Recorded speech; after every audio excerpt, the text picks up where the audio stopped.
ఉపాయం ఉన్నోడు ఎడారిలా ఉష్క అమ్ముతాడు, మంచుకొండలా ఐసు గడ్డలు అమ్ముతారు. దేనికైనా తెలివి కావాలి. మన కాంగ్రెస్ సర్కారుల లెక్క తెలివి ఉంటేనే అసలు పనులు చేస్తుంది, లేకపోతే అసలు ఉపాయాలే రావు. కానీ చిన్న ఉపాయం చేసిండ్రా, అసలు మనసంటోళ్లకు అసలు ఉపాయాలే రావు.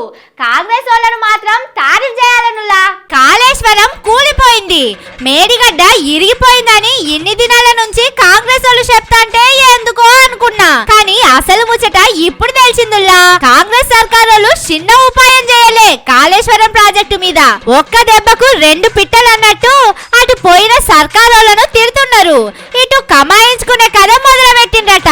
మేడిగడ్డ బ్యారేజ్ ను వీళ్ళు ఎందుకు రిపేర్ చేయలేరంటే, నేను ఇందాక చెప్పినట్టుగా ఒక కారణం గత ప్రభుత్వం మీద నిందలేసి గత ప్రభుత్వాన్ని బదనాం చేయడం అనేది ఒకటైతే వీళ్ళ లక్ష్యం. రెండవది ఏంటంటే, ఇక దీంట్లో ఇన్ని లక్షల క్యూబిక్ మీటర్ల ఇసుకను ఎత్తుకొని పోవాలి. ఈ ఇసుకను తీసి కోట్లాది రూపాయలు కాంగ్రెస్ పార్టీ నాయకుల జేబుల్లోకి నింపాలనేటటువంటి ఆలోచన రెండవ ఆలోచన స్పష్టంగా అర్థమవుతున్నది. అది కదా అన్నారం సుందిల్లా బ్యారేజ్లకు వెళ్లి నీళ్లు ఇడిచిపెట్టిండ్రు, మేడిగడ్డలున్న నీళ్లు కూడా కిందికిచ్చిండ్రు.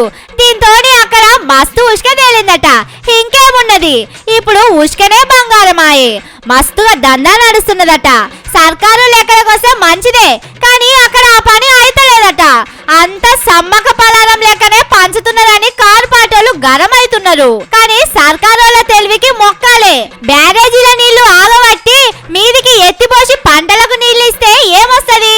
ఎత్తిపోసడానికి కరెంటు ఖర్చు, పండిన పంటలు కొనడానికి ఇంకో ఖర్చు.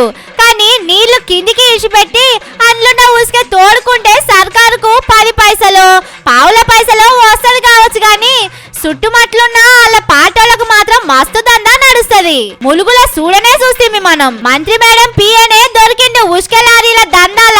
మేడిగడ్డ కాడ కూడా అక్కడి మంత్రి గారే మొత్తం కథ నడిపిస్తున్నారని అక్కడ ఉన్నోళ్ళే చెప్తున్నారు. కానీ పంటలకు నీళ్ళకుండా ఉష్క దందా నడిపిస్తే పైసలు వస్తాయనే